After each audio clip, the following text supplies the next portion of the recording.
આદરણીય ગુરુજનો તેમજ મારા વાલા વિદ્યાર્થી મિત્રો, ભાઈઓ તથા બહેનો, આજે આપણે અહીંયા એક ખૂબ જ સુંદર અને પવિત્ર તહેવાર રક્ષાબંધન ઉજવવા માટે ભેગા થયા છીએ।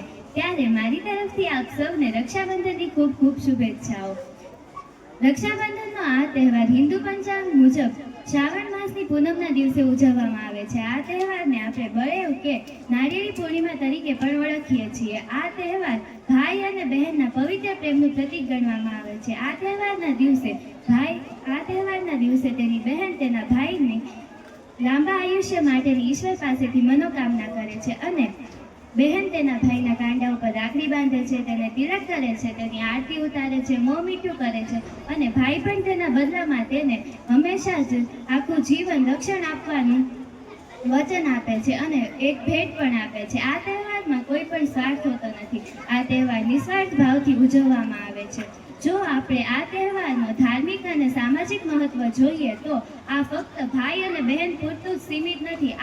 આ દિવસે બ્રાહ્મણો પોતાની જનોઈ બદલે છે। આ ઉપરાંત આપણે ગુરુ અને ઈશ્વરને પણ રક્ષાસૂત્ર બાંધીને તેમની પાસે રક્ષણ પામવાની મનોકામના રાખવામાં આવે છે। ટૂંકમાં જોઈએ તો આ દિવસ આપણને એકબીજા સાથે હળીમળીને રહેવાનો સંદેશો આપે છે। આ રક્ષાબંધનનો આ તહેવાર આપણા સંસ્કારોને ઉજાગર કરે છે। તો ચાલો આપણે બધા જ આ દિવસે એકબીજા સાથે મળીને એક પ્રણ લઈએ કે આપણે પોતાના પરિવાર અને સમાજનું રક્ષણ કરશું અને પોતાના સંબંધોનું માન જાળવશું।